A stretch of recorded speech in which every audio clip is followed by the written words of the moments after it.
So what's up?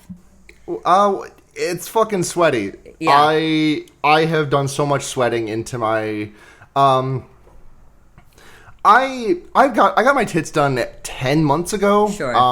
Coming up on 11 months. It's actually coming very close to a year. I Yeah. still only have 3 bras Uh-huh. because I have not made bras a purchasing priority, I will concede. Right. But I still only have 3 bras, and like I can get away with wearing the same bra a couple times a week, like in the winter months. Sure. Sure. And yeah, like I wore a bra. I wore one of my bras on like Thursday, I think. And then I wore it again yesterday, and I was like, I'm just gonna work out. It's okay if I sweat into this thing. And I put it on, and it was just fucking like, Oh yeah. Oh I yeah. I knuckled through it, but oh my god, the Yeah. tit sweat aftermath. Oh, I know. I know. Like, I don't even have, whatever remainder fat there is in my tits. Like, it's not even, it's never been particularly voluminous, but even then, like, yeah, like you have one hard day in one of those things and it's like, it's game over, man. It's absolutely game over. Right, especially the sports bras that I have. It's like Yeah. it's like they just absorb all of the moisture to make it as stinky as possible. For sure, for sure. Yeah. Yeah. And honestly what I will say is like having known plenty of cis women in my life, uh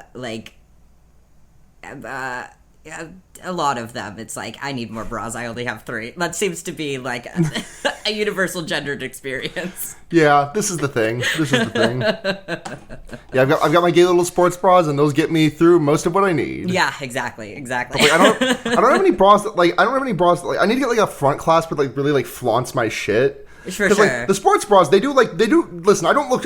It would be hard for me to look small in anything other than a binder. Right. But like I need something that like flaunts the cleavage because I can't really naturally form cleavage just like because of my body. Like Right, I could have totally. tits.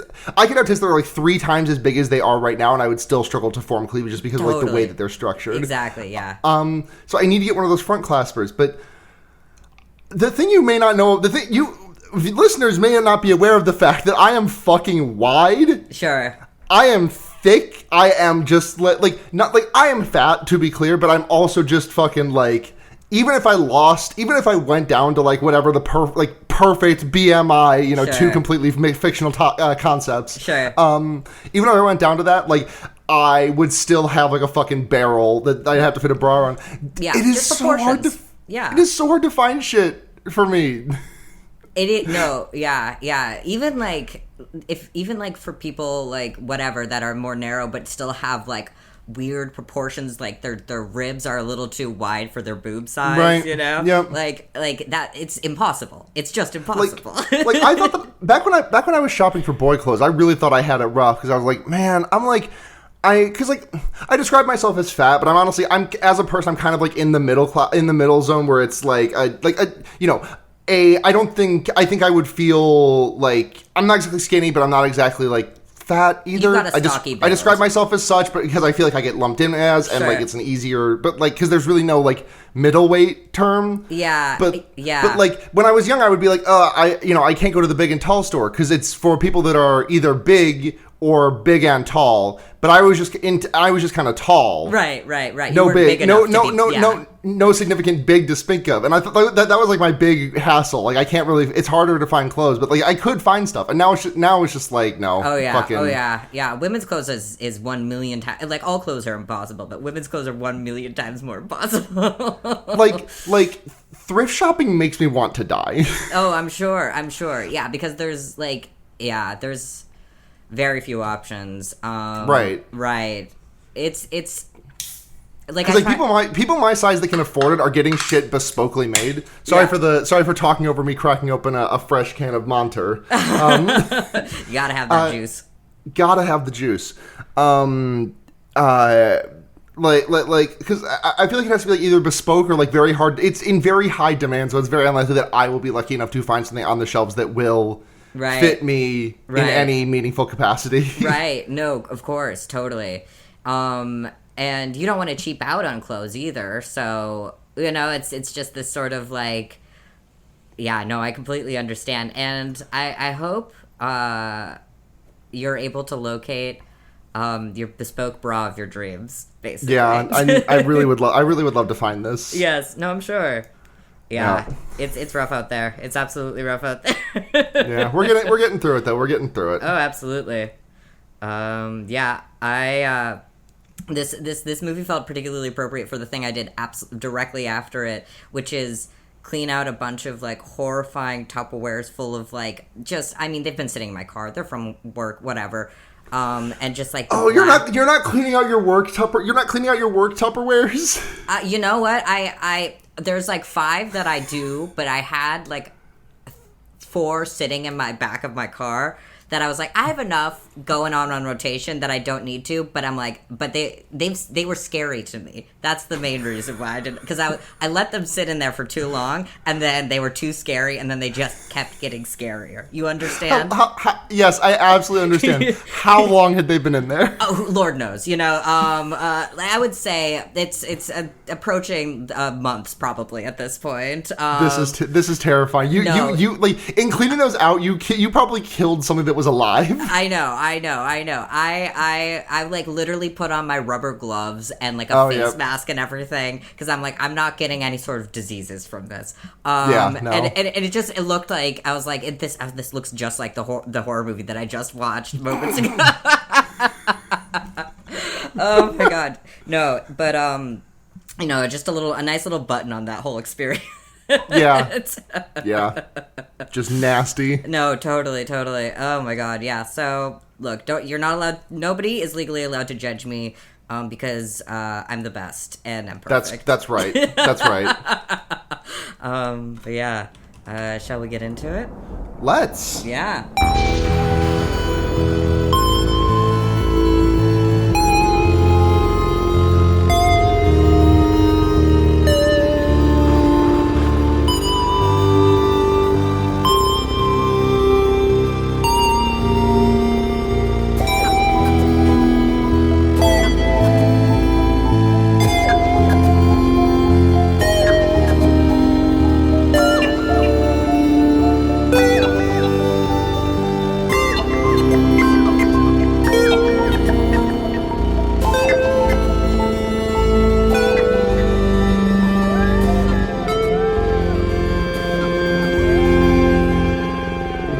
Everyone, it's your number one. Oh, I actually don't got anything for this. Hold on. Let's see. Korean number Blair one. Witch, Internet Age Blair Witch. Honestly, generally found footage appreciation podcast. Yeah, number one found footage appreciation podcast. I'm Sarah. I'm Blair. Well, hey, welcome. Yeah. I don't know why I'm acting like we've been gone for a while. It's been like a little bit longer than normal since we recorded on a Saturday last time. It's been 2 weeks. Yeah. It's been a busy 2 weeks. Absolutely. Yeah. What have you been up to these past 2 weeks? Just everything? Just kind of like trying to get job, not getting lucky with it. Yeah. The semester starts back up soon, and I have a job through the university. It's just that they don't pay. I don't know if this is the case with all universities or just mine, but like they don't pay until they don't pay for like 5 weeks after the pay period ends. Interesting. And like once you start getting paid, like it is every 2 weeks after that. Right. But, like you got to wait 5 weeks for everything to kick in. That's so crazy. Right. That's so. What the hell? Right. So I start work on August 29th. Mm-hmm. Not to date this episode more than it already is, but sure. I start working August 29th, and then I probably will get paid on like first week of October for that pay period. Yeah. Oof. I did some work for the campus back in July, and I got my first paycheck from that for $30 because it was just for a meeting that just happened to land on the last day of a pay period. Right. So yeah, we'll see. Yeah. Well, I'm wishing you luck. I'm wishing you financial luck, essentially, in these trying times. It's hard out here. Yeah, no, for sure. But we've been getting through it. I've been making my ends meet. I've just been doing a lot of shit for my parents, and I've been very lucky that they've been willing to give me money to do shit for them. Yeah, absolutely. Yeah. That's fine. That's just fine. Yeah. Plus you get mow lawns, clean house, walk dogs. Yeah, and then paint you get rooms. You get some exercise in or whatever. Oh yeah. Exactly. Yeah. The only days that I'm hitting my step goal this week is when I go over to my parents' house and mow their lawn. That'll do it. If I pull up my pedometer, if I pull up my pedometer, it's gonna be 500 steps yesterday, 800 steps today, 400 steps on Friday, 8,000 steps on Thursday. Oh yeah, totally, absolutely. Well, yeah, I'm glad someone is giving you some money at some point, Yeah, right. Absolutely. Yeah. But yeah, this week we watched oh my gosh, now I have to remember the exact name of Gonjiam Haunted Asylum. Yeah, Gonjiam Haunted Asylum. It was because I kept in my head this is just whatever. It's the other Korean word that I know that sounds similar enough to it in English language. But I kept in my head I kept calling it Gojujang Haunted Asylum. And I was like, that's not it. It's not. That's not correct. It's definitely not that. But yeah, this is a found footage, an indie found footage horror movie from 2018. I was actually kind of surprised when I looked at the date after. Not that surprised. I thought it was way more recent or whatever. It has this sort of vibe maybe of something slightly more recent than it actually is. But we're talking the difference of 5 years, so not that big of a deal, I guess. Yeah. Right. But yeah, it's starring a bunch of actors who, thankfully, blessedly, share their characters' names. Oh, did they? I didn't catch that. Yeah, I guess I didn't look at the cast page. No, totally. I was like, I just know myself. I'm bad at character names to begin with, So, yeah. I was looking at it. I was like, oh, so in that way, I don't know. I feel like this movie in particular shared a lot of DNA with Blair Witch. Not just DNA, but it seemed to directly do little love notes to it in certain places. Yeah, you can't you do have someone just standing in the corner staring at a wall in a very bad place. Right. And a lot of necessarily because they've got GoPros strapped to their chests and everything. Right. But a lot of up angle shots of terrified women. I don't know, but it all felt like it was definitely doing its own thing, but it just felt like it was hey, hello, this other classic horror movie. Yeah. Here's a little reference or whatever, maybe, who knows.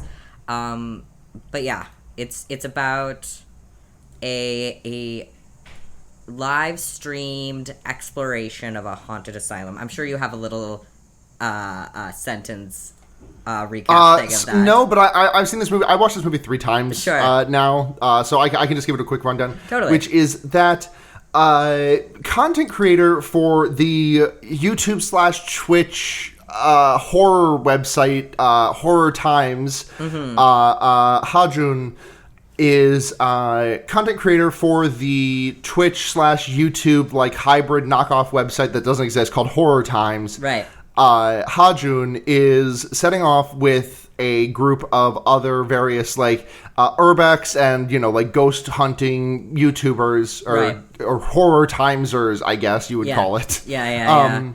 And they are heading off to the abandoned asylum, the Gonjiam abandoned asylum, one of ranked by CNN to be the 7 freakiest places in the world. Yep. And until its destruction in 2018, this was a real place, to be clear, that they've traveled to. Yeah.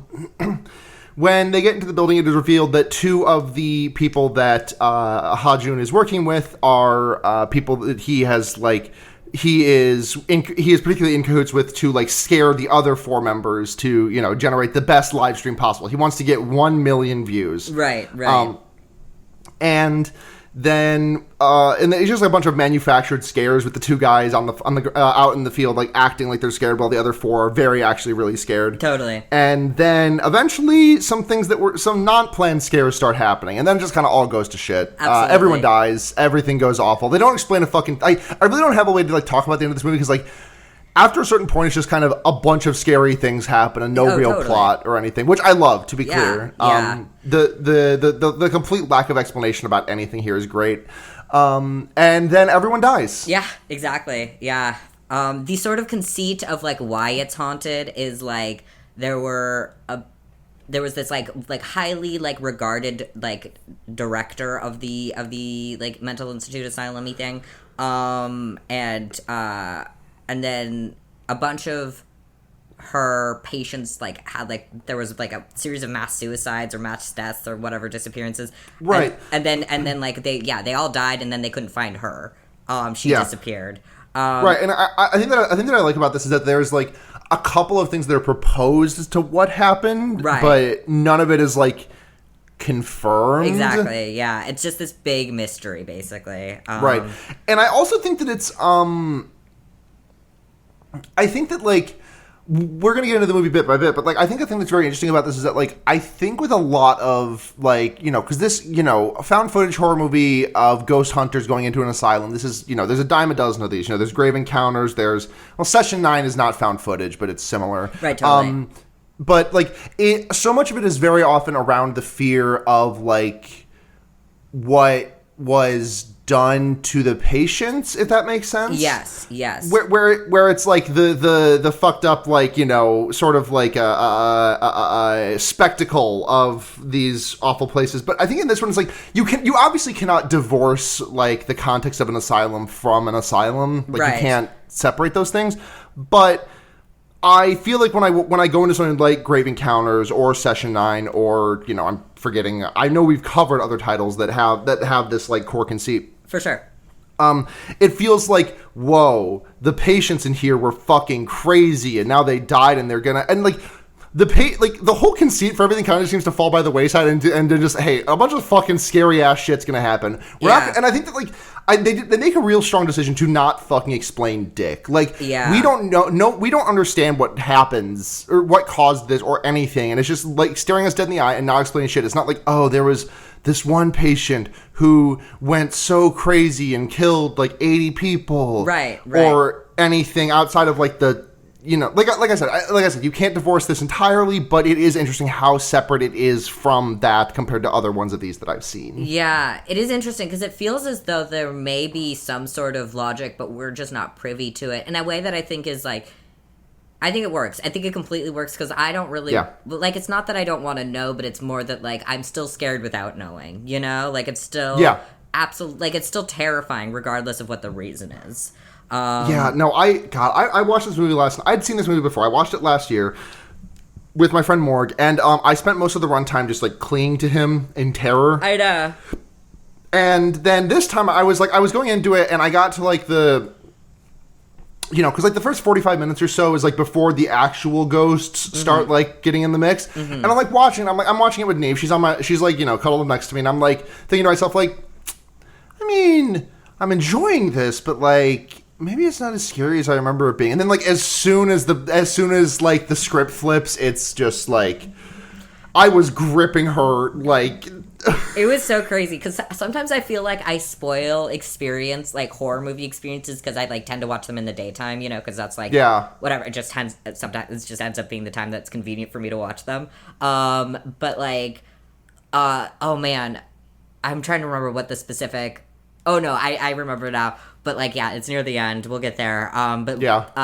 I was like so creeped out that I was like I wanted to like skip ahead so I miss it. Yep. Yeah, but I was like, no, I have to stick through. But it was like daylight and I could see my like actual reflection of my own face in the black of like whatever my screen, and I was like, oh my god, it's so creepy. Right, because like what I did is that like I was I was at like the 30-minute or so mark of the movie, and I was like taking my notes and I was watching it with Neve, and I was just like, I kind of feel like this is making it so that I can't really get scared at this, and I kind of want to get scared. I'm going to put this down, and I'm going to watch it again, take the notes tomorrow. For sure. And it helped. And then today I got up and I was like, I sat down and I watched the last hour of the movie to take notes on it. And like broad daylight, I just finished watching it. I was still getting got. Yeah. Oh my god. The only thing that was keeping me from doing it is that I was kind of just like looking at my phone intermittently, and I was like, oh, I know when I have to take notes. I know that this is like the. Yeah. Yeah, no, absolutely. Oh my god. Yeah, so the movie opens with these two teenage boys who are like in the asylum, and they're in front of door 402, which is like the one that like everyone that's got like the most sort of like mystery and allure around Right, it. it's got the stank on it. Yes, yeah. Where it's like everyone who tries to go into this room disappears, or it's like the most cursed room and it's impossible to get the door open. But if you do, you're fucked, basically. And so, like, they're, like, laughing and, like, freaking, like, you know, like scaring each other. And then they hear something behind them, and they whip the camera around. Yep. And then the video, like there's, like slow motion replay, and you see, like, an image. A face. Yeah, like, a face in, like, the hole of the door. Yeah.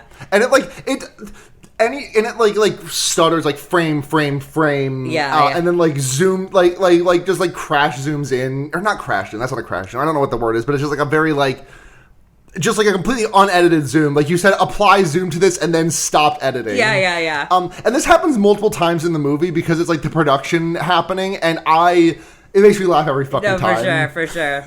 when it's just like camera, move it. Zoom in. Yeah. Like zero, like easing in or out of the actual zoom or anything. Totally. Yeah. And then it cuts to our director, Haljun, who is explaining, so you may have seen this online, but is it real? And then he like pulls up a news article. It's like, and he's like, yep, it's real. These two boys went missing. And my most CinemaSins trait easily is when I'm watching a found footage movie and there is a non-diegetic construction of the movie happening. Sure. And there is a shot here that is the only thing that is like, I don't know how this shot exists in the world of this movie, because it's this. I really love the way this shot looks in a vacuum, because it's this side shot of Ha-Jun, and there's like just like it looks like, you know, he is like sitting in front of a bunch, like two mirrors that are on either side of him, and it's just like reflecting his face back over and over again. But like it doesn't look like his camera. You sure? It doesn't. It just looks very, very strange. And I mean, also, like, there are other non-diegetic construction parts of this movie later where it's like, how is this, like, like at the start of the Borderlands, like the very first episode we did of this movie, like someone finds a camera and just like pops into a VCR, and then like that VHS tape is that is the movie. Right, yeah. And it is like constructed as you would find a, you know, handheld recorded VHS tape. For sure. And there are other elements later in the movie that it's just like when the camera is like pointing to when the camera is like not on for the viewing, for like the live stream audience. Yeah. But it's just like, you know, this is the director talking to his boys and everything. Right. And I had an issue with that the first time. This time I did not, because there is some like direct acknowledgement of some non-diegetic material that happens later on. Yeah. The fuck out. Which I actually found very cool and very creepy. Yeah.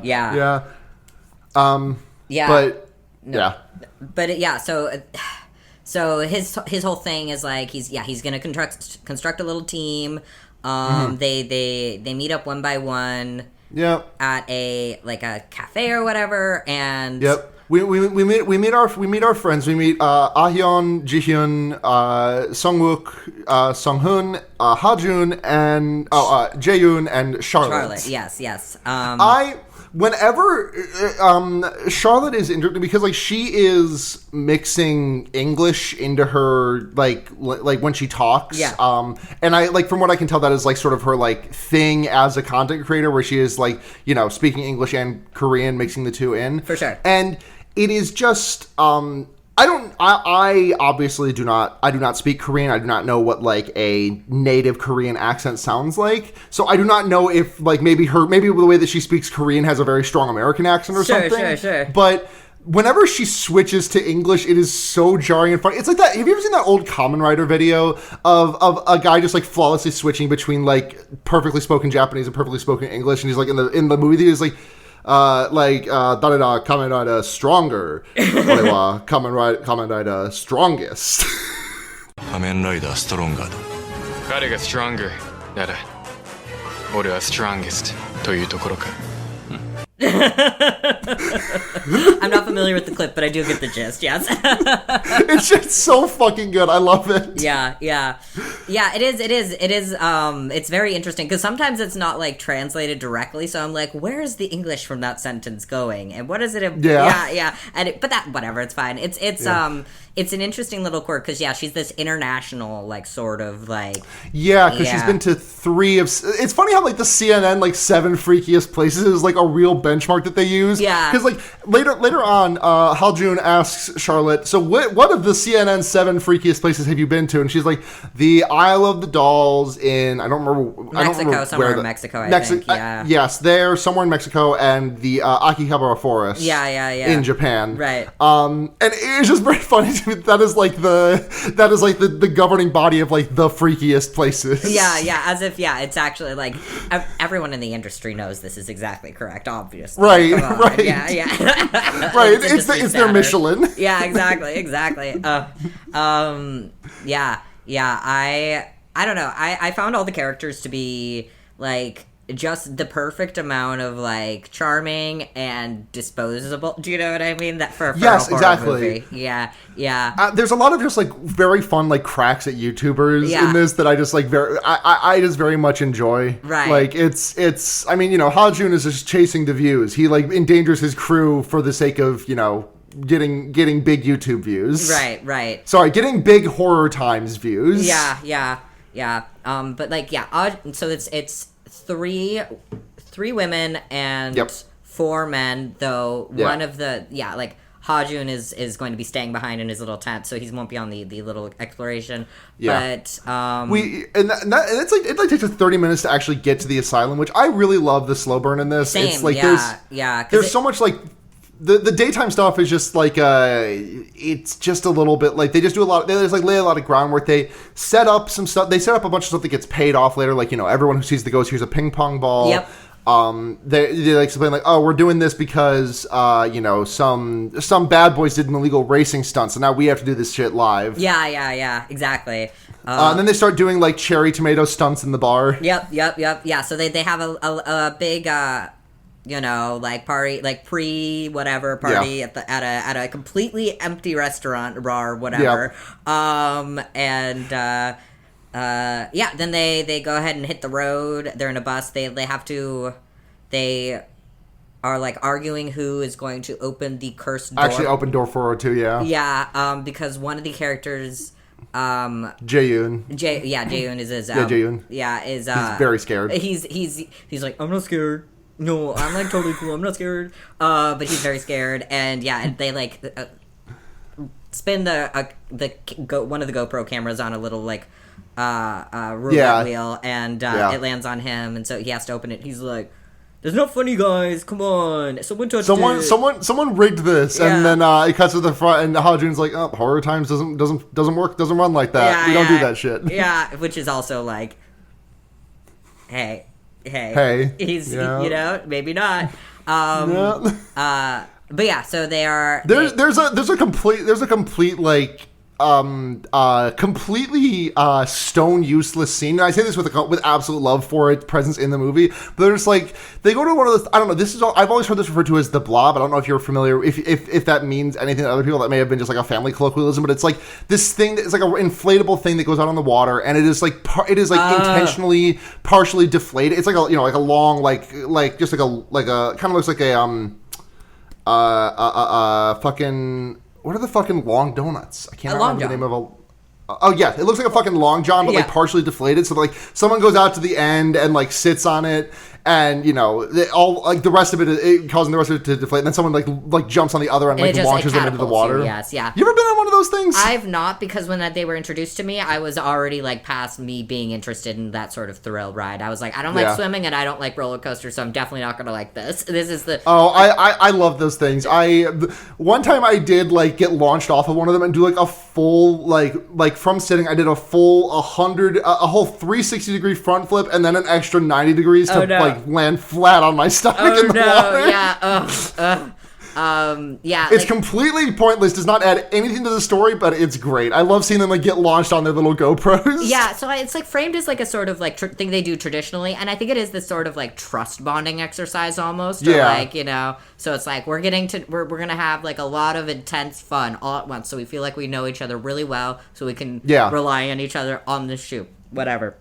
That's kind of the vibe I got, but it was very fun. I don't know. Yeah, and so then they, you know, because it's like summer camp kind of. It's like horror summer camp. They hike up this big old hill because they can't camp out right in front of the asylum because there's like security the roads cameras. are blocked off. Yeah, it's not like it's not good. So they hike up this big hill. They set up their big old like central base tent. With all the technology and stuff inside of it. Yeah, Haljun's home base. Yeah, and then the two tech guys that he brought along with him go to the asylum itself, set up these sort of motion cameras that are supposed to move when they detect motion, and get everything back, and then they have to wait until midnight. They get all like suited up with their like GoPros, right? Because it is like coming up on like. It is like the anniversary of like the day of the thing's closing or some such. It's like some big date. It's like because they start the YouTube broadcast, the horrortimes.net broadcast, and they're like it is now 12:01 a.m. on I don't remember what day it is that they I think it is if I'm remembering right, October 26th. I think is that sounds right. I believe that is correct. But yeah, it's like after midnight on October 26th, because the idea is like all the ghoulies show up after midnight, and everyone was like, ooh. Question. Because I had some issues with the video player once when I was watching this. When they are like actually approaching the asylum, does the video like the footage does just get like really choppy, right? It does. Like, it does. I thought there was something okay. wrong with my playback as well, but like, it didn't show up earlier and it didn't show up after. See, because the thing is that like this does one of my favorite things that like anytime a horror movie, you know, found footage movie does this stuff. I've talked about this at length. Like it's again to jump back to Borderlands, you know, Final Prayer. Like anytime it does like that data moshing, like with the video footage, I fucking love that shit. Oh, for sure. And like anytime that it is just like a reminder that like, oh yeah, you are watching like unedited footage, like live raw even. Footage. Yeah, exactly. Yeah, live raw footage. Right, totally. I fucking love that shit. Me too. Yeah. I at about the halfway point of the movie, the video player errored out. Yeah. And Neve and I were like, is this part of the movie? Is this like Eternal Darkness, Sanity's Requiem when like, it just blue screens your GameCube? Right. Yeah, no. No, but yeah. So they everything's set up, and then when they're going in, like the two guys who are like in on the bit, Sungwook and Sunghoon are the two guys that are in on it, and Jaeyoon, the guy, the scaredy cat, is just like suspicious. He's just like, what are you guys doing there? And Sungwook's just like, oh, we're gonna record from behind. Yeah. Don't worry about it. No, totally. And then one of the girls, Jihyun, which by the way I got a shot. It looks like the butch nature of her fit. Oh, I know. She was just giving it. Yeah, absolutely. Like there were like so many there were like so many things there were so many scenes of her in the movie where like I looked at and I was like, if I put this movie on mute, I would genuinely probably think this was a boy. Yeah, no, for sure. Yeah, no, she's no. I mean, I'm not sure if that's like in because like Charlotte and Ahyeon, the other two girls, are like very very like very femme in their look, and I can't tell if this is just like me, like the fucking like what's her fucking name from Riverdale? Like the scariest, the most butch a woman can be before people start getting scared. Oh yeah, whatever, Topaz Heart or whatever her name is, or something like that. Yes. God, I should know this. It's like it's alliterative. It's like Trixie. It's not Trixie though. It's like something Topaz. It is. It's something Topaz. Yeah. What is her fucking name? It doesn't matter. Yeah, it's okay. It'll come to you like 30 minutes later. But yeah, Jihyun and Ahyeon seem like largely unbothered by most of the things going on here. Yeah. I love the fact that like Jaeyoon is just like absolutely the most scared shitless out of anybody. Yeah, yeah. Because Jihyun is just like charging on unopposed, and Ahyeon is like, there's that scene in a little bit where like she and Jaeyoon go to the pool room, not the big pool room, not the pool room from the climax, like the room with the pool in it, like the shower room. I believe. No, not the shower room, like with the big water basin in the middle. The bathroom, yes. Yes, the room with the bath. Yes, the bathroom. Yes. And like there's like a wig in there, and Jaeyoon immediately starts like shrieking, terrified, and Nahyun is like, and she like picks up with a stick, and it's like, oh, it's a wig. Someone must have left this in here for us. And she's like swinging. This scene goes on for so long, but she's like swinging it at him. Funny. And he's like freaking out, and she's like, she's just like, so I'm like, girl, settle down. Stop freaking this man out. Though honestly, like, who could blame her? Because he was like, and it's such, I think it's sort of revenge because he was kind of being a piece of shit to her earlier. Yeah, he's like, oh, we should leave her behind. Gotta leave her behind. And she kept giving, like, she was like, oh, stop saying that. What do you say that for? And then he kept saying it. She was like, just giving her the stink eye, like, shut up, bitch. I'm gonna swing a fucking wet ass wig at you later. So you better get ready.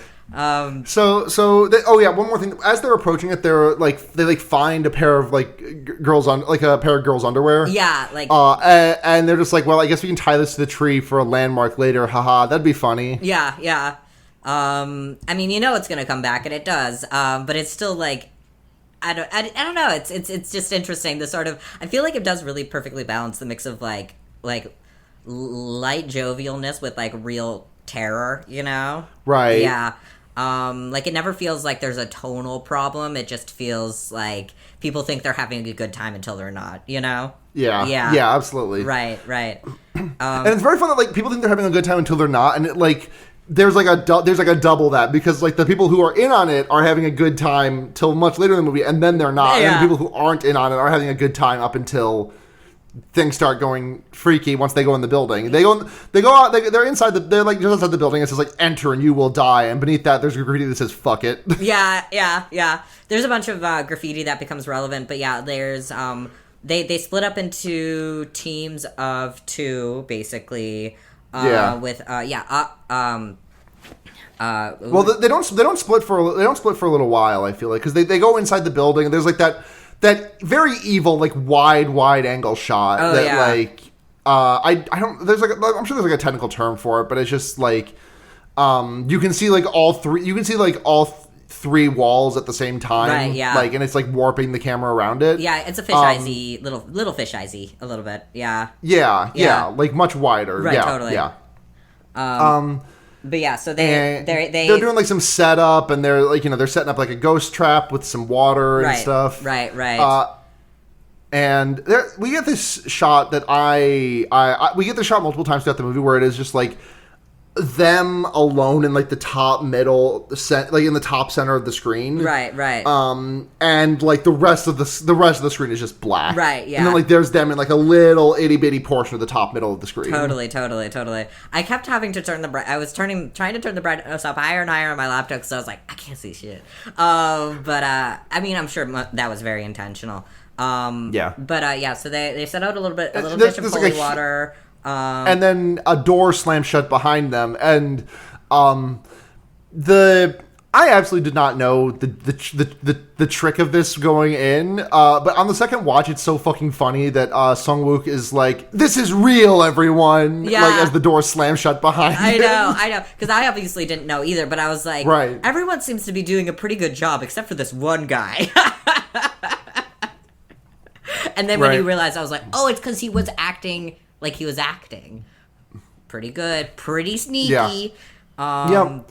But yeah, so the door slams open or closed or something like that. And it's the director's room, I believe. Yeah. So the director's office. They go out and investigate that.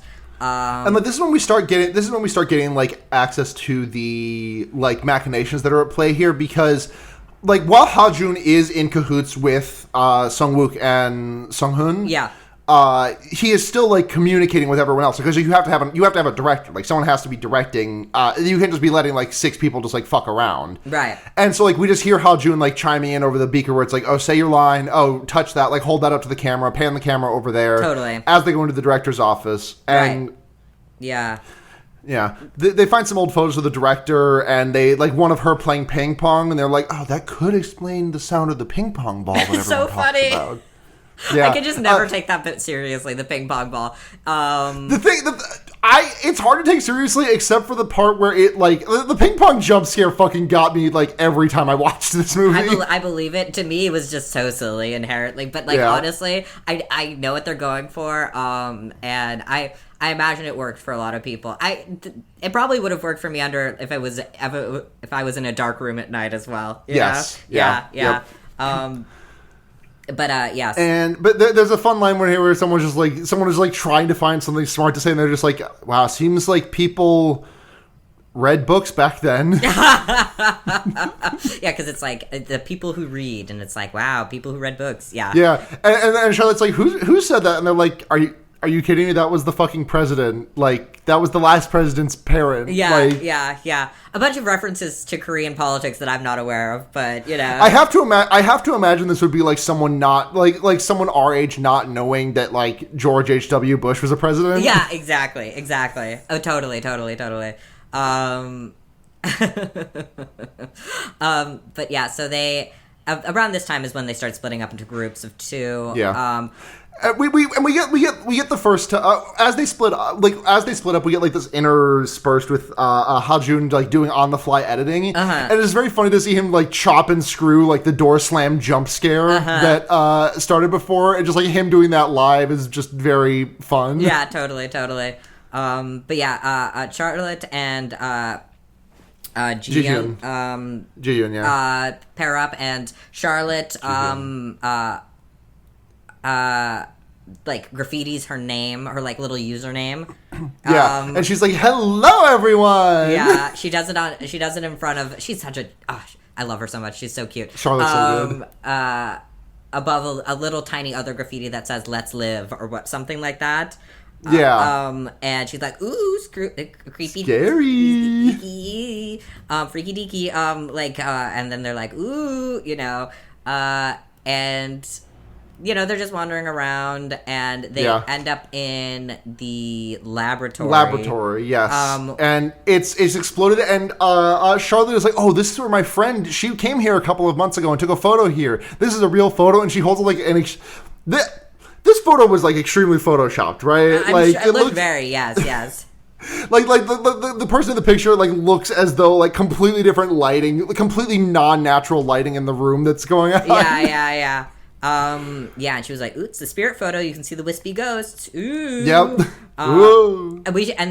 So first they like spot a doll sitting in in the cabinet in this lab. Mm-hmm. And they're like, "Ooh, spooky," but they don't touch it. And then Charlotte goes to like recreate the photo, but she like trips on something breaks, and then she's like, "Oh, what is that fucking smell?" And then she like zooms in on this sort of like multi-tagged sort of like organic substance that was jarred and like formaldehyde probably, like it's got yellow tags all over it like marking certain things, and they're like, "What the fuck is that? Is that like some kind of chicken or something?" And they're like, "Let's just get out of here, this smells," you know. We don't really ever find out what it is, but maybe it's some human matter or something like that. It's not like, the thing is, it's just supposed to be like threatening and not really indicative of anything other than a threat. Right, like this is like in a different movie, this would have been like a clue for something, but it's just like you don't know why there's this like dead chicken looking thing. Right. This experimental nothing chicken. Good, certainly, but yeah. No, it does. It's like perfectly ambiguous. You know, I think it's like perfectly scary and ambiguous.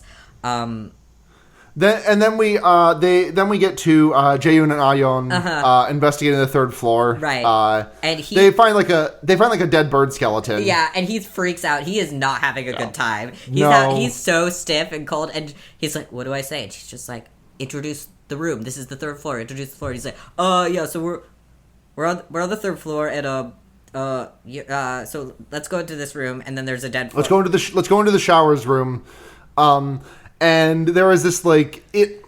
It looks like someone had been atomized in this room on the wall. Like, it looks like there was, like, an explosion marker remaining. There's like, a stain that looks like a person. And, it just basically is at the general height of a person and rounded on top. But, it exactly looks like that. And like, I really love the way that, like, because, like, Jae-yoon, like, stands up in front of it and, starts talking. And, like, the shadow that the light casts on him, like, covers it perfectly. Totally.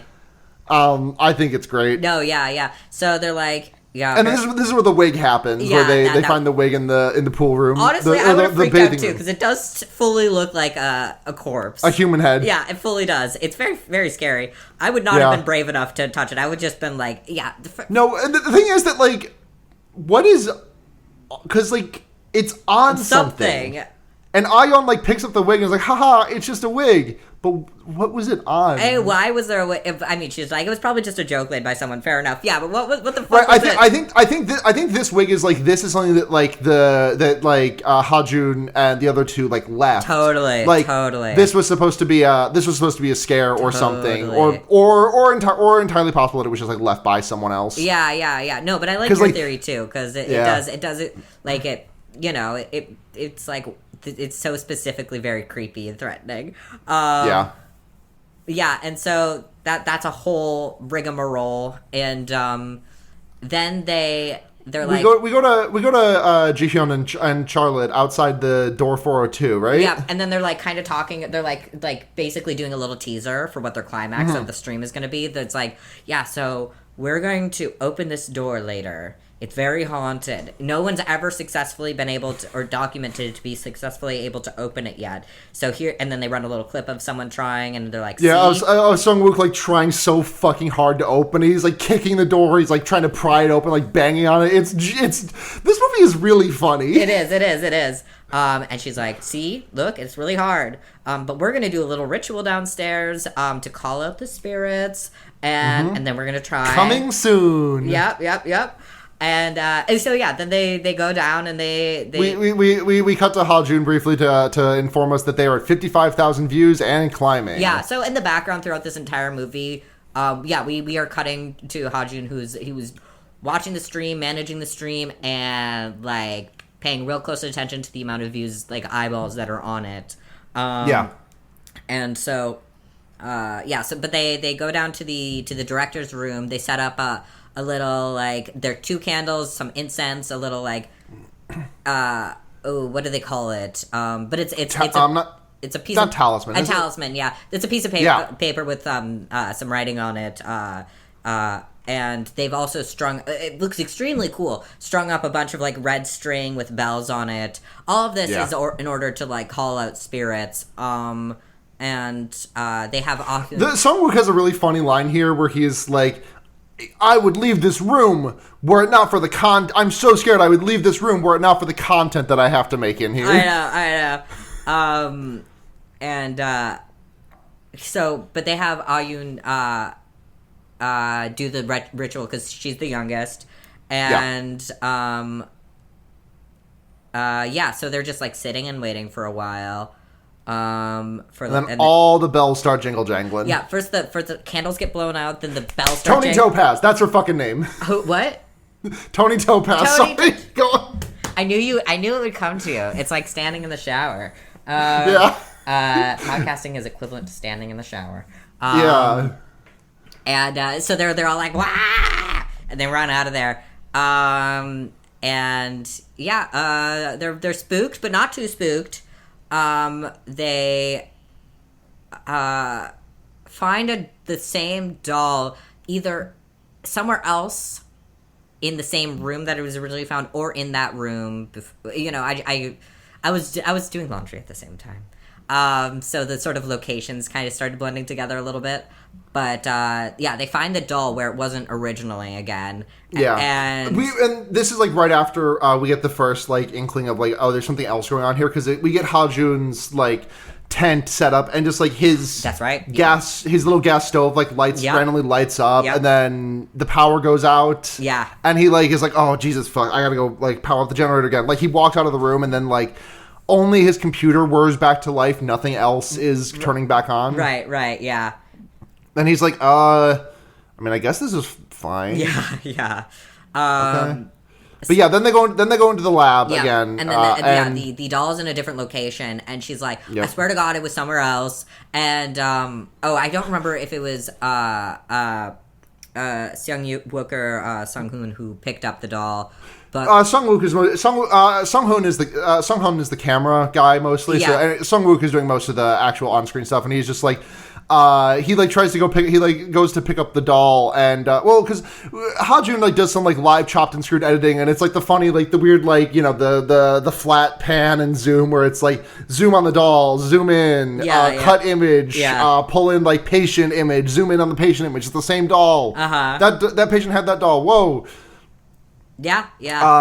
And then Charlotte starts freaking the fuck out as soon as Sung-wook tries to pick up the thing, pick up the doll. Yeah, because it becomes very clear to us now that she's like, I'm not fucking with any curses. I'm not having any of that. So do not do that shit again. I'm not having it. And he's like, I'm really sorry. I love how she has a very strict creed about what you do and do not do in a haunted zone, where it's because it's very funny spray painting the location is not seen as that to her, right. Which I'm not saying is a hole in her character or anything, but it's just very funny that it's just no, that's the building. I'm not pissed. The ghosts are not haunting the building. The ghosts are haunting something that is in the building. I can fuck up the building though. I can be Charlotte was here. Right, totally.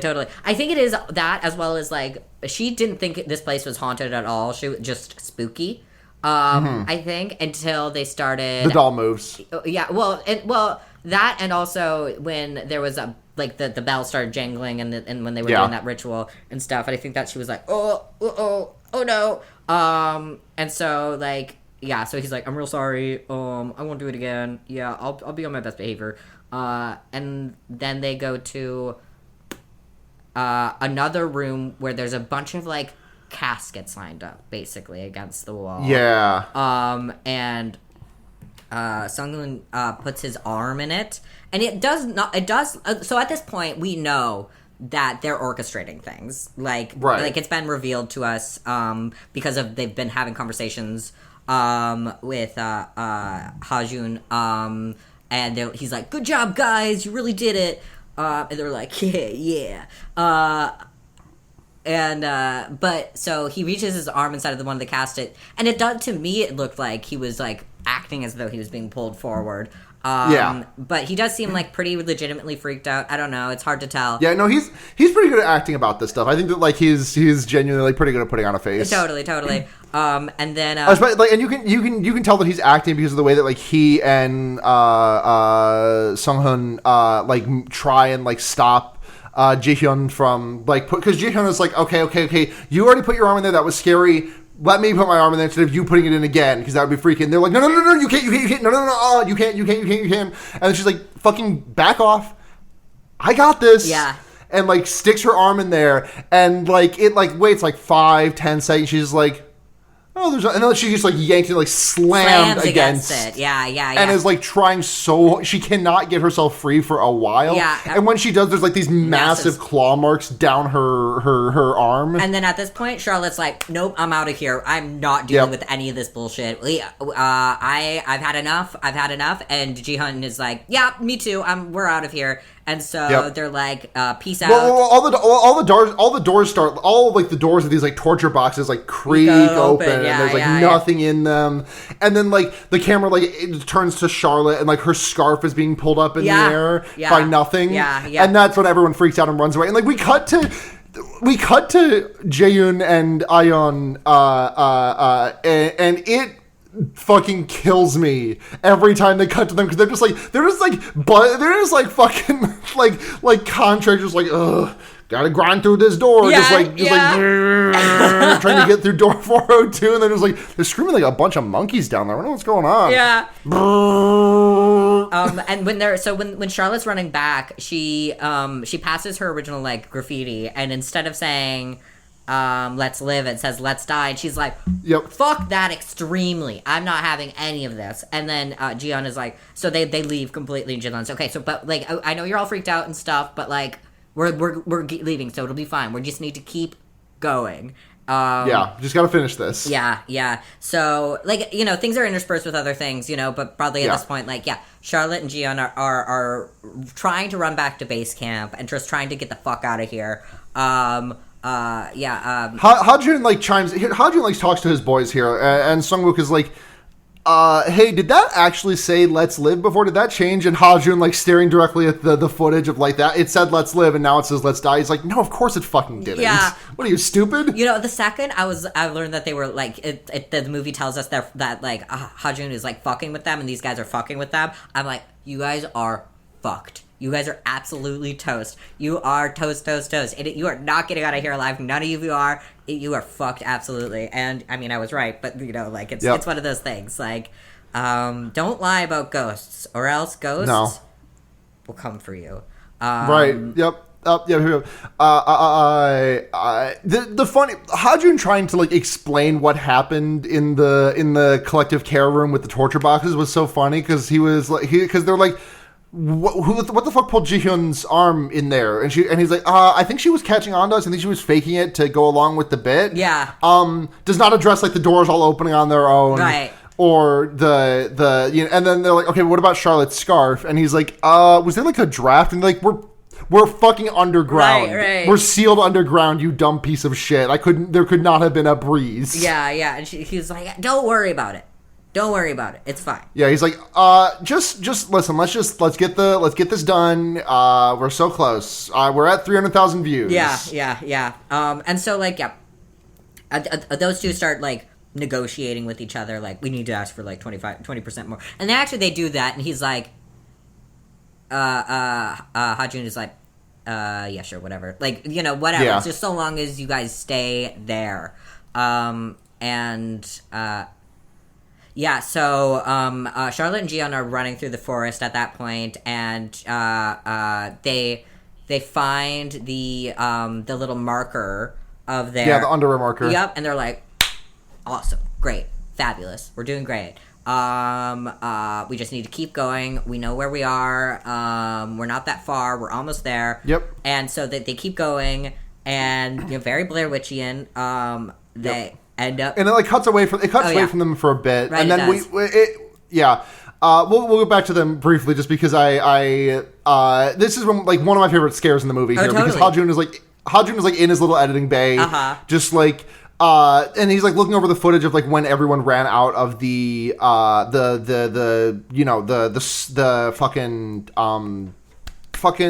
I can't think of the fucking word. Oh my god. Not ceremony, like the ritual. Jesus Christ, the ritual room. You got it. After he's, like, looking at the footage of everyone running out of the ritual room, and there's, like, a cut to a camera that, like, looks like someone else's, like, body, because they have these, like, rigs of, like, GoPros that are, like, one facing away from them and one facing towards their face. Yeah. And there's a cut to a body cam that, like, looks like it is on someone's chest, but, like, Hajun is just, like, looking and is like, 1, 2, wait, all 6 of them are in that frame. Who the fuck took this shot? Yeah, and then I think, and then all of his power cuts or something like that. Yeah, he, like, knocks a bottle of something onto his computer, and he's like, oh fuck, oh shit, oh fuck. Yeah, yep. Yeah,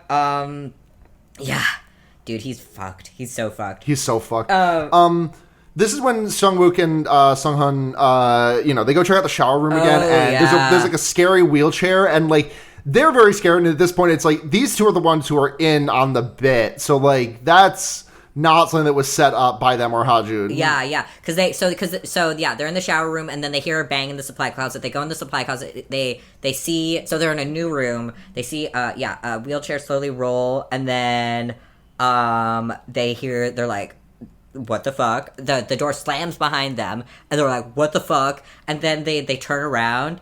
And, like, all the furniture's on the ceiling. So, I mean, it's like, whatever. I've seen it before, but it never stops looking cool. That's the fucking thing about it. It's cool and scary every time.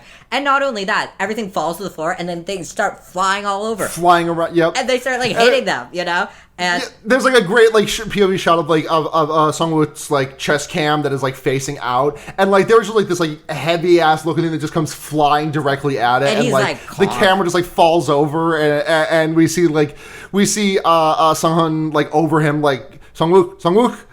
And just, like, his, like, face is bloody. He's, like, passed the fuck out. He's not doing and well he starts, now. like, hammering on the door, like, please let me the fuck out.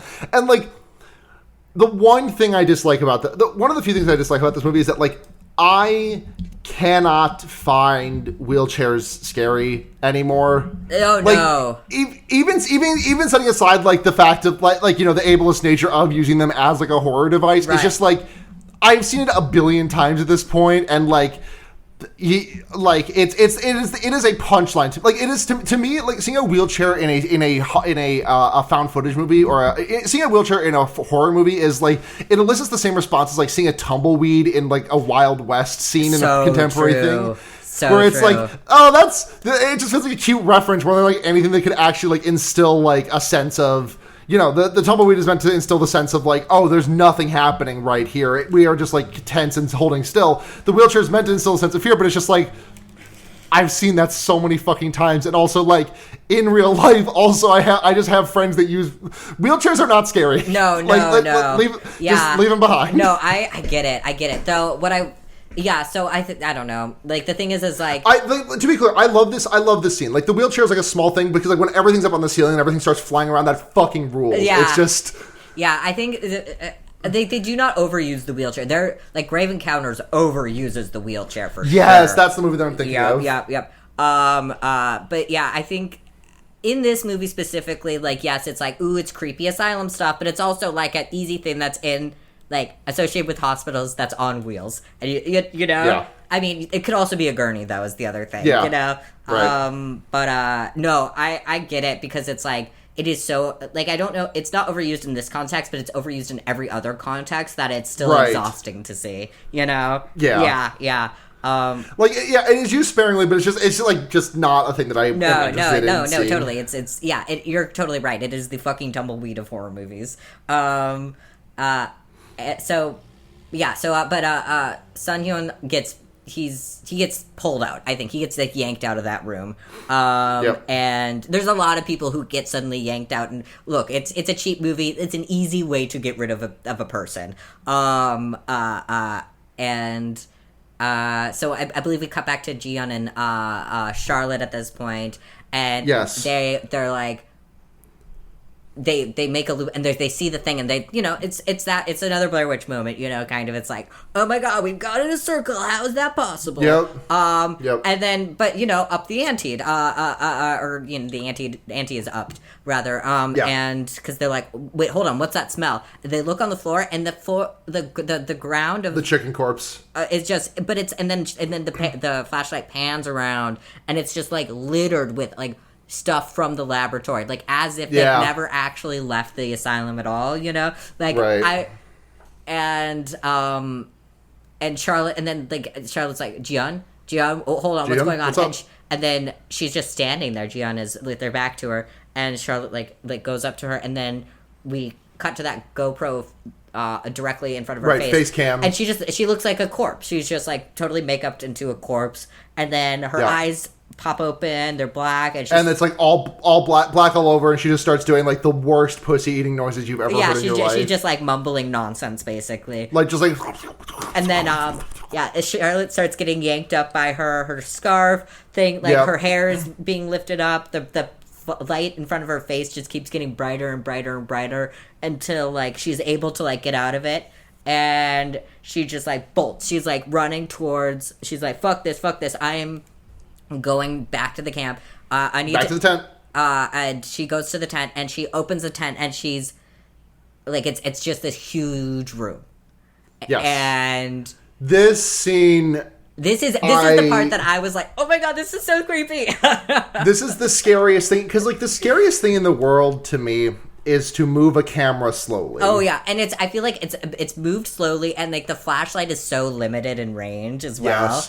Yes. So there's this figure in the room, and it like turns around, and it's got its hands are all fucked up, and it's like, it looks like kind of like it's floating or like being hanged. We don't see like the top its head at all, but there's like this giant surgery scar down its chest. Like, you know, looks like an autopsy scar, honestly. Like, and this scene goes on for a fairly long time. And it's just so tense. Like, it does not feel... It is probably the longest lasting scene. Like, the longest scary scene in the movie. Yeah. And it does not feel like it overstays its welcome at all. No. But because it is... Because it's like, because you're just waiting for something horrible to happen. But almost, like, things... Like, that this figure just kind of stays at the same distance. Right. While Charlotte is trying to walk away and trying to escape. Right, and it just, like... And she moves a couple steps to the right, and the figure also moves a couple of steps to mirror her. Yeah.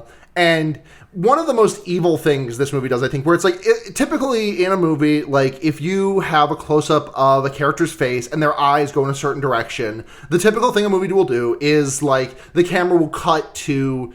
The camera will cut to look at what their eyes just, like, went to dart at. Right. But, like, you see on multiple occasions, like Charlotte's, like, eyes, like, go to the side of her head, and then, like, we have to agonizingly watch the camera, like, turn to look at whatever the fuck she was staring at. Absolutely.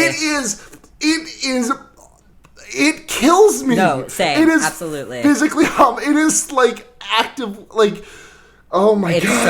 It's so much. Yeah, because it's just, like... Because you're just waiting for the horrifying thing to show up. I don't know. It's like almost this sort of like release tension. Not even like a release, but it's like, can I let my guard down? Is something bad actually going to happen? Right. But and it's like, it's at the point where like when like the big jump scare at the end happened, like genuinely, like I was watching this with Zanine and I was just like I was like gripping her head and her stomach with just like as much force as I could. Like I could have crushed an apple between either of those hands. Yeah. And then like as soon as the big scare happens, when like the figure does eventually run at Charlotte and attack her, like I let out an exhale like I had just finished coming. Yeah, because it's like, oh my god. Yeah, because just like, it does attack her, drags her away, and then that's kind of the last we see of her. We hear like allusions. She like bangs on the door and is like, please help me, someone help me, help. Yeah. And then where they're back up with Ayan and Jahoon. Because like Sung-hun wakes up after being like knocked the fuck out after trying to save Sung-wook. Yeah. And he like wakes up, he's like, oh fuck, I gotta go save the guys, and then we gotta all get out of here. Yeah. And they're just like, they're completely unbothered in their own lane, thriving. Nothing scary or bad has happened to them. They're just like still buzzsawing at the door. Yeah. They're just like, this is a lot of work. These two fucking kill me. I know. Shouts out to Yoo Jae-eun and Oh Ayon for their performance in this movie, because like everyone in this movie I really enjoyed, to be clear. No, totally. Yeah. No, but they're great. They're absolutely great. Yeah. So Sung-hoon, I believe? No. Whichever the one. No, Sung-wook. Yes. No, Sung-wook got locked in the supply closet. Correct. So this is Sung-hoon. Sung-hoon. He's like, guys, it's rough out there. It's been bad. Guys, this was fake up to a point, but now it got real, and this shit sucks. It's scary. I'm scared. And they're like, what the fuck? Okay. And let's see. They do like.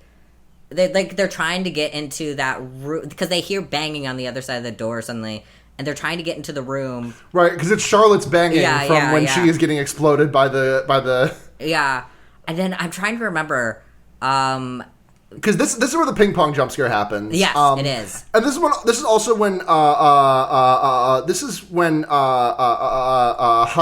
is so he gets like so mad that Sung-hoon revealed the gambit. Yeah, that's right. That he's like, fuck it, I'm going in. He's like, I can't trust these motherfuckers at all. Yeah. Yeah. So he straps on. He gets a little like GoPro, like the little like drone camera that they have, and he's heading in. And then somehow they get inside the room. I don't really exactly remember how. Because the door just like opens and they just like get in. They go in there and it's Sung-hoon, Jae-yoon, and Ah-hyung. Yeah. And it's like very dark. This is another moment where it's just like it's just nothing happens for so long. Well, not nothing, but it's just like we can't see what's going on. There's just so much confusion. Yeah. And they're like, why does it feel wet. Is there water in here? What's going on? And then, like, eventually they get the flashlight on. It's like the entire... There's no door. There's no door, which appropriately spooky. And the other weird thing that there was, like, this hole in the ceiling where there was, like, water. Like... Right. And it, like... But there's also water below. And it's, like... It's just, like... What the fuck? And, like, water is a weird, like, is a weird consistently thing, but honestly, probably just because, like, I think we underestimate as a culture, as a society, how fucked up and scary water is until it's in a threatening context, you know what I mean?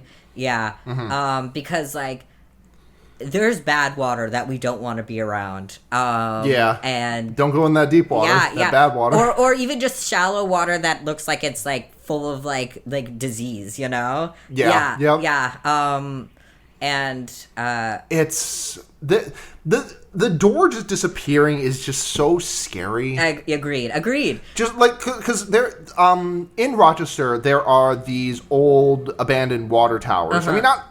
Abandoned might not be the right word, but you can, like, go in them. It's like they're, like, drained, and there's like it's like a huge place for, like, a lot of, like, local graffiti taggers. So it's like a huge canvas for them to write, and it's, like, right next to where the current water reservoir is. It's a really beautiful park. If you ever come to Rochester, I'm absolutely taking your ass to the Cobbs Hill water towers. Absolutely. But the last time I went in there, it's like this big, like, it feels like going in there, like, it feels like you were in a big fucking metal coliseum. Because it's just like these 20-foot high walls and this, like, massive like, it is like a football field across easy. For sure.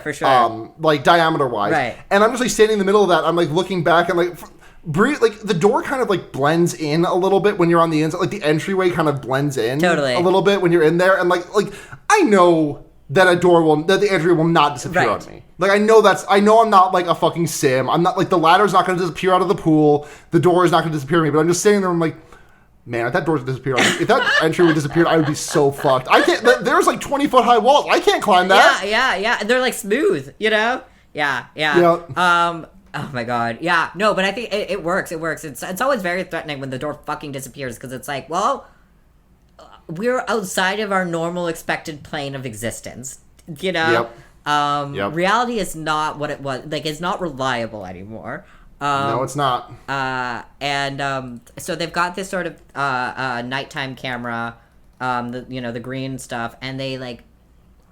First of all, there's this effect that I think is actually really, really cool, even though it's very practical and minimal, is these rapid cuts of, like, a woman's hands around their eyes very briefly. Yeah. And one of the guys is just like, you guys are... hold on. There's hands in front of your face. Hold on. What the fuck is happening here? So they also get that, like, green, like, the nighttime... Yeah, the night vision camera. Night vision camera. And, only through the night vision camera can they see this, like, figure of a person.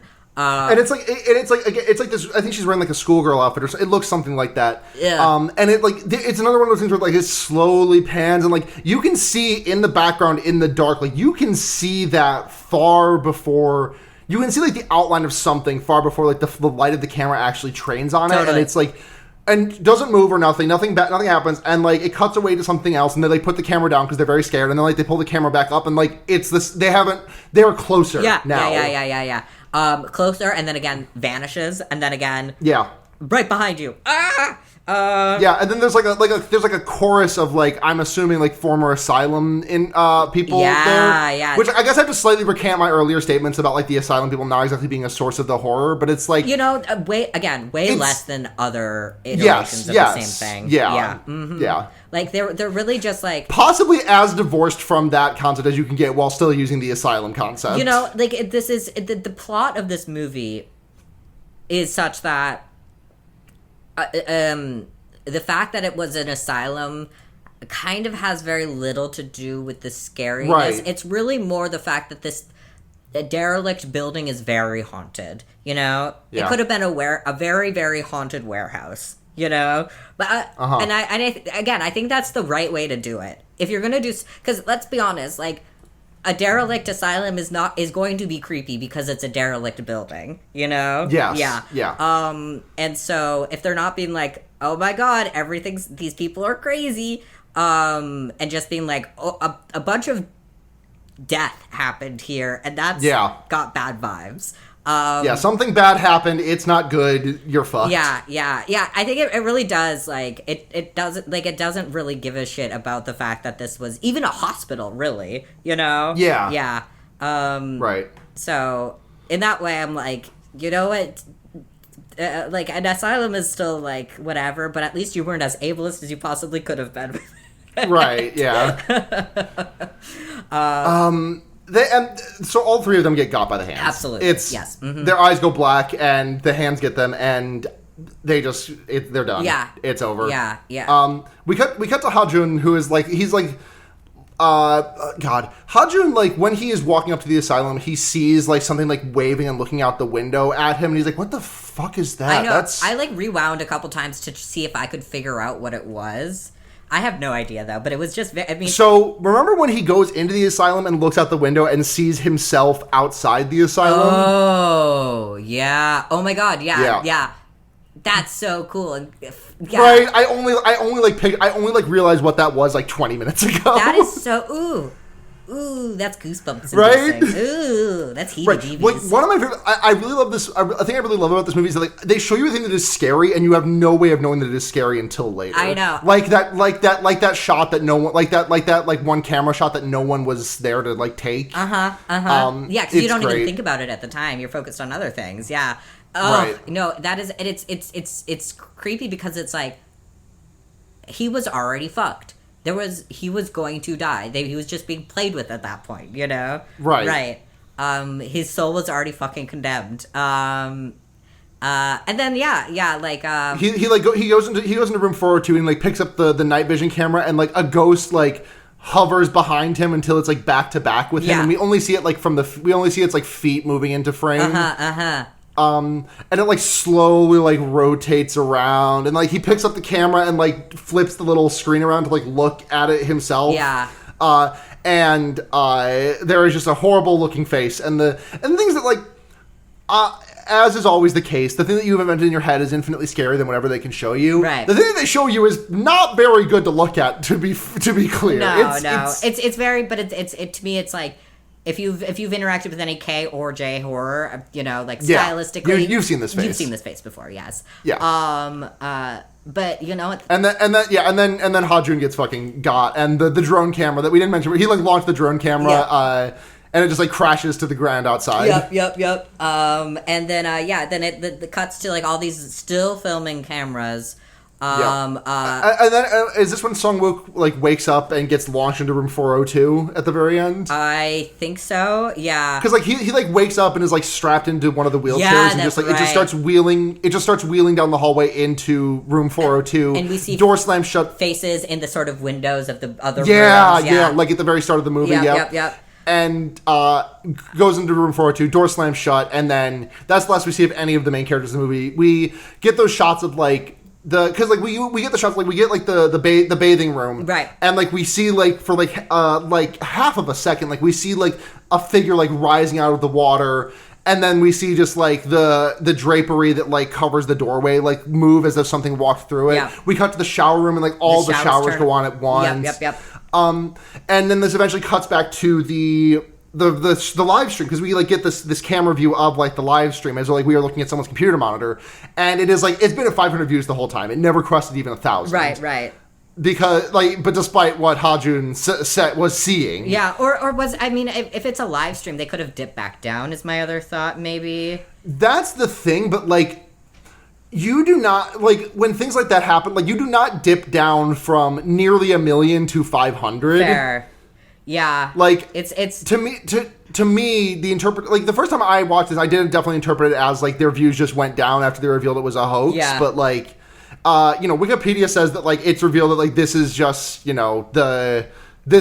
Hajun was just, like, seeing things. He was not... Because, like, multiple times we cut back to that... We see that screen, and it's just, like, the view counter is just, like, complete, like, gibberish, like, flicking between, like, a bunch of different numbers and other symbols to, like... We do not know if that says 300,000 or, like, QX28, Kappa. No, totally. Yeah, because I was thinking both things. I was like, I'm not sure. But there's like a few comments that are like, ugh, of course it was, whatever. Like, it was a fake the entire time, whatever. And then the view count goes up by 1.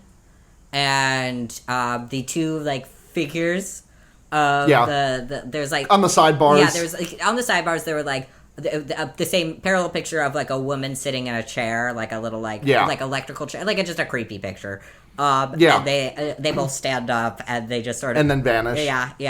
And movie done, and I'm like, movie over. Yeah, I really enjoyed this one. I thought it was. This is a blast. Like if there is a movie on this podcast we have covered that deserves like the lights off nighttime treatment, I think it's this one. Yeah, it is the perfect amount of like funny, like kind of, like it doesn't ask that much of its audience other than to be freaked out. And I feel like it's scary in a way that's not like aggravating, because there's like jump scary stuff that's like annoying, this is not actively annoying, which is good. I think all the characters are the perfect amount of likable and annoying. And the effects vary from cheesy to legitimately very cool. I'm very glad to hear you say all this stuff, because like the thing with me is that like if a movie has a gimmick, it goes such a long way for me. Like this is why like I think Unfriended. If I'm being realistic, Unfriended is probably like a 2-star. I love Unfriended because of the gimmick. Yeah. Same thing with Unfriended 2 Dark Web. Unfriended 2 Dark Web is worse than Unfriended, but again, the gimmick just carries me so far. I know. I actually I've thought about it. I think Unfriended is a legitimately good movie. And the thing is like, but it's not sophisticated, and neither is this. This is not a sophisticated movie. That's the thing. Yeah. This is a popcorn horror movie. Yes, and it is so fucking good at being that. Exactly. It gives you exactly what you want, and it like, and I mean like exactly what you want. I was not at any point did I ever feel like this movie was dragging its feet. Did I ever thought it was a little too masturbatory? You know what I mean? Like, I had limited urge to check my phone. Only reason was like my clothes are in the dryer. How much time do I have left on that? But yeah, I don't know. This movie works, and if you like found footage, if you like this sort of like popcorn jump scary like shit, I really recommend it. And if considering it but off put by the fact of its setting, I would say you're probably not going to be bothered by its setting too much. Yeah. It really doesn't have a lot to do with its setting. So yeah. Yeah. Do we have any preguntas? We have questions. Yes. Discord user Symbolic Godzilla. We post the things to Twitter, but we're mainly fielding questions from Discord these days. Twitter is just like any day now. It's just going to be impossible to log in, and like that's going to be the thing that kicks me off of it. I am unfortunately, I will never leave that app of my own volition. It's going to have to kick me out. But like I feel like the day that it kicks me out is like kind of rapidly approaching. Oh yeah, for sure. But yeah, Symbolic Godzilla in the Discord asks, what's a better pool room? An indoor place to swim or a large green table for hitting balls together? I'm gonna go with the large green table. I was playing pool yesterday, and I'm so shit at it, but it's so much fun. Right. And the thing is that, like, if I have to swim in an indoor pool, like, swimming in an indoor pool, you are going to have to encounter cis people in there. Yeah. And like after we're done here, I'm going to go to the beach for a bit. For sure. I think with just a bunch of transsexuals and just go for a dip. And like that's the only way I can enjoy swimming these days. Yeah. It's been very funny. Like last summer, like I went to the beach and started swimming, and I was like, oh yeah, that's right. I used to love swimming as a kid. It just kind of stopped being a thing I wanted to do when I turned like 12 or 13. Weird. I wonder why. I don't like when my hair gets wet. That's my problem. The thing is that like I have to wash my hair tomorrow, which is that's my That's your errand for the day. Right. I have to wash my hair tomorrow, which means that I can get my hair nasty lake. When I brush my hair after getting my hair lake nasty, though, it is like that is like I pull off like a quarter of my scalp. Oh yeah. It's rough out there. But yeah, no, I'll go for the stuff you can gamble with, which is cooling. Yeah. Other questions? Bedroom Punk Joe asks, Have you ever gone urban exploring, or do you watch YouTube videos of UrbEx? Yes to both. Well, not anymore. I don't watch any urban exploring YouTube videos, but it was a brief hobby of mine. I have gone herb exploring. In my hometown, there was it was an incomplete, they were going to build a weapons munition for World War II, but the war ended before it finished. Yeah. Before the construction of the plant even finished. Right. And so I think it's completely demolished now, but when I was a teenager, it still was up. And yeah, it was just full of graffiti and stuff like that. It was a very cool experience. I'm very surprised I didn't get ticks while I was out there. Yeah, that was my one instance of it, because it wasn't even creepy. It was just because it was just these huge cement cylinders that you could walk into, basically. Yeah, very cool. Have you done any such things? Not lick. No. I am a very scared person. Yeah, I understand that. I would never do anything like that at night, and I would never. And I think the reason why felt comfortable doing that is that it was mostly open air, and it was just moving between small little rooms that were outdoors. I would feel very uncomfortable going into a building for a lot of reasons. You've got mold, which is a problem, and then structural things. It could collapse. Yeah, and I'm not about that life. Joe also asks, is there a building in your area that is known as a haunted place? Not necessarily, but well, I'm not actually tuned into this enough to know, but I will say that there is Rochester back in the 30s and 40s, well, up until the 30s or 40s, had a subway system. Sure. And it's boarded up in a lot of places, but you can still get in there if you know the right places to go. Sure. And I don't know if haunted is the right thing, because there are semi-regularly raves down there. Yeah. Which is just I kind of want to go. It sounds scary, and also I would inhale a lot of dust particulates that would not be good for me. But you gotta get one of those raver gas masks. Yeah, I gotta get one of the goth masks. Yeah. No, that's really cool and interesting, though. St. Paul probably has, because it's a fucking capital of the state, so it's probably got a haunted place in it. Not that I'm aware of. I don't believe in ghosts, and so haunted places are not that interesting to me. Right. I like them more when they're in my movies. Yeah. So yeah. That's it for questions. Do you want to do recommendations real quick? Yeah, sure. What do you got this week? I had something, but it has evacuated my brain. Yeah, please. Yeah, so I have been, on a whim, I started rewatching Nichijou, and so I'm just going to give that a real quick plug again, because it is, just such a fun little jaunt. It's I don't know. It's my favorite comedic anime. It's up there on one of my favorite shows. It's good vibes all around, and the jokes are so funny, and it's old man comedy with a bunch of school age girls. What's not to like? Anyway. I'm checking our history to make sure I haven't recommended this recently. I have not. My recommendation this week is going to be the Patlabor movies. Oh, sure. Patlabor. I'm actually not sure now that I think about it. But good ass fucking movies. Mamoru Oshii directed, so there's a lot of Christ allegory and stuff going on in there, and it's just beautiful movies, and it feels weird to call it prescient when it is a movie that is talking very much about Japan's own politics, but it is very fascinating how much, it feels like everything that's talked... There's, a 2-minute long exchange in Patlabor 2 where the characters are just talking about stuff where it is, this is... where it is, I look at this and I'm like, this is verbatim what happened with, the U.S. and the war in Iraq in the aughts with, it just being entirely filtered through a television screen. Yeah. And, the reference point I have for this is Suzanne Collins talking about Hunger Games, where she was just I was flipping back and forth and I was seeing mass death in the Middle East and reality television show, and I had to write the Hunger Games about it. Yeah. But it's a really, really good fucking movie. Mm-hmm. I've been unable to stop thinking about. Well, both of them really. They're both great movies.